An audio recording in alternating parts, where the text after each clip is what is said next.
안녕하십니까. 오늘은 제 영상을 보고요, 첫 번째 문의가 들어왔습니다. DB가 들어온 게 아니라 제가 지인한테 영상을 소개해 줬는데, 그 지인이 제 영상을 찍은 걸 보고 자기 친구한테 또 보여준 거예요. 내가 아는 사람인데 유튜브 영상을 좀 촬영을 했다. 근데 그 지인의 지인 되는 분이 제 영상을 보고 첫 번째 문의를 드렸던 게, 제가 이제 암에 관련된 내용으로 말씀을 좀 드렸잖아요. 그런데 그분이 이제, 그러면 암진단비 얼마씩 가입해야 돼요? 이렇게 물어보더라고요. 그래서 제가 그 내용도 한번 오늘 기회가 됐으니까 좀 말씀을 좀 드리려고 합니다.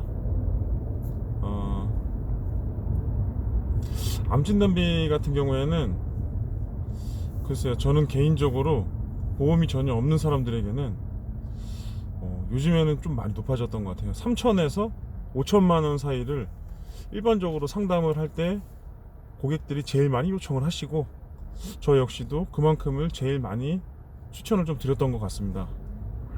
3천에서 5천 정도, 3천에서 5천 정도를 처음에 비갱신형으로 추천을 좀 많이 드리고 있는데, 제가 어느 날 다른 분의 영상도 좀 보긴 봤거든요. 어떤 분은 또 이런 또 의견을 내시는 분이 계시더라고요. 어차피 실손의료비 보험이 있지 않느냐, 그러니까 진단비는 보너스 개념이니까 최소한도로만 준비를 해도 전혀 문제 없다, 뭐 이렇게 말씀하시는 분도 계시더라고요. 뭐 그럴 수도 있다고 봐요. 그럴 수도 있어요.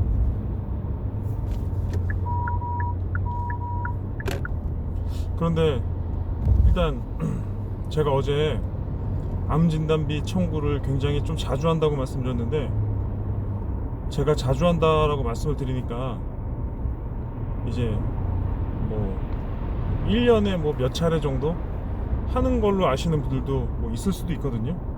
그런데 뭐 믿거나 말거나예요, 이거는. 저는 한 달도 빠짐없이 매월 암 청구를 굉장히 자주 하고 있습니다. 뭐 믿거나 말거나, 근데 뭐 사실이에요. 그런데 일단은 암에 발병을 하시잖아요. 그러면은 대한민국에서는 중증 환자라는 게 등록이 되거든요. 중증 환자 등록이 된다. 과거에 중증 환자 등록되면 의료비의 85%를 지원받았습니다. 85% 정도. 지금은 지원을 더 받아요. 그리고 나서 실제로 실손의료비가 있으니까, 그리고 암에 걸리면은 내 몸에 악성 종양이 있는 거니까 다 제거를 하시잖아요. 그래서 악성 종양을 제거하고 처음에 청구되는 금액이, 실무적인 거를 말씀드리는 거예요, 제 경험상 처음에 청구되는 금액이 대략 한 700에서 1500 정도 사이가 되는 것 같아요. 어떤 암이든 간에. 처음에 여기서 그 한 가지 좀 말씀드릴 게, 암으로 입원을 하게 되시면은 한 달, 두 달, 세 달, 네 달 이렇게 장기간 입원을 하는 게 아니에요. 입원을 하게 되면 실제로 중증에 발병을 했으니까, 중대질병 발병했으니까 굉장히 오랫동안 입원을 할 것 같잖아요. 그런데 그렇게 입원을 하지 않습니다. 실제로 내 몸에 있는 악성 종양을 직접적으로 제거하는 치료를 받을 때까지 입원을 하시고요. 그게 보통 얼마나 되느냐, 일주일, 길면은 2주, 저는 최대 4주까지 입원하는 거 봤습니다. 그리고 나서 그분들이 이제 퇴원을 하게 되시면은 바로 집으로 가느냐, 또 그렇진 않아요. 그분들이 이제 그 요양병원으로 갑니다. 요양병원으로 가서 공기 좋고 물 좋은 곳에서 내 몸을 어떤 뭐 기력 아니면은 면역력을 조금 더 회복할 수 있는, 그리고 이제 치료를 또 바로 했으니까, 수술을 또 바로 했으니까 몸 상태가 조금 많이 안 좋아지실 거잖아요. 그런 것들을 조금 회복할 수 있는 그러한 치료들을 좀 많이 받으시거든요. 자, 그러면 암 진단비를 그 정도를 제가 추천드렸던 이유에 대해서 한번 말씀을 드려볼게요. 처음에 진단비를 딱 지급을 해드렸거든요. 그리고 나서 뭐 저는 일단 암 제가 직접적으로 저희 가족들이 암에 발병해 보신 분들은 안 계시니까 처음에 고객분이 딱 청구를 했을 때 이런저런 것들에 대해서 많이 이제 소통을 하지 않습니까? 제가 보험 담당자니까. 그런데 그분들을 통해서 이제 청구를 자주 하다 보니까 제가 깨닫게 되는 부분이 있더라고요. 일단은 진단비는 치료를 위해서 활용하는 자금이 아니더라는 거예요. 이게 치료를 위해서 활용하는 자금이 아닙니다. 이게 무슨 뜻이냐면, 일단 병원에서 사용했던 의료 비용은요, 실손 의료비에서 거진 다 보장된다고 보시면 돼요. 입원을 하게 되시면은 과거에 가입하셨던 실비는 본인 부담금 100%, 그다음에 09년도 8월 이후에 가입하셨던 분들은 본인 부담금 90%, 최근에 가입하신 분들은 뭐 급여의 90%, 비급여의 80% 같은 또 조건들이 있잖아요. 어쨌든 사용하셨던 병원비는 사실상 거진 다 보장받는다고 보시면 되거든요. 그러면 뭐 진단비는 어떻게 쓰이느냐, 이게 이제 뭐 간병인을 쓰시거나 아니면 생활비로 쓰이게 되거든요. 근데 참 이게 참 그 상품에 대해서 안내를 해드리면서 말로만 하는 거랑 그런 거를 직접적으로 경험하는 것들을 제가 듣고 보고 하면은 이게 마음가짐이 달라집니다. 간병인을 사서 쓰게 되세요. 처음에는 중대질병 발병하게 되시면은. 간병인을 쓰지 않으면 가족 구성원 중에 누군가는 간병을 해야 되거든요. 반드시 간병을 해요. 왜냐면 내 가족이 아픈데 뭐 어떡하겠어요. 그렇게 되면 경제 활동에서 이제 경제력에서 구멍이 발생하게 되는 거죠. 그리고 이런 부분도 있습니다. 저도 이제 자식이 있는 부모잖아요. 근데 우리 아이들이 글쎄 아무것도 안 하고 그냥 숨만 쉬어도 그 가정에서는 지출되는 비용이 있어요. 지출되는 비용. 글쎄 우리 집은 삼시세끼 라면만 끓여 먹고 해도 한 200 정도는 나가는 것 같아요. 200만 원 정도. 그렇다고 해서 당장에 뭐 밥을 3끼 먹던 거를 뭐 2끼로 줄일 수 있는 건 아니잖아요. 요즘 그 어떤 사회적인 상황을 봤을 때, 뭐 제 개인적인 상황을 봤을 때 먹는 건 그냥 다 먹는다 이거죠. 먹는 건 먹고 공과금 안 낼 수 없고 그런 것들 이것저것 하다 보면 한 달에 그냥 숨만 쉬어도 200만 원 정도는 보통 나가거든요. 지출이. 그 비용을 진단비에서 커버를 하는 겁니다. 1년 정도 생활할 수 있는 비용들이 대략 3천 정도 지급했을 때 1년 정도 쓰시더라는 거예요. 제 경험은 그렇습니다. 근데 이게 아주 오래되고 있어요. 3천 정도 진단비를 지급해드렸을 때 1년 정도 쓰시고 5천에서 6천 정도 세팅을 해드리면 대략 2년 정도 쓰시겠다 라는 생각으로 추천을 드리는데, 많은 분들이 공감을 하시고, 또 재미난 얘기를 하나 해드리자면은, 일단은 제가 암 진단비를 세팅해 드릴 때는 보통 그 고객분들을 직접적으로 만나서 상담할 때 정말 진중하게 3번 정도 권유를 하거든요. 3번.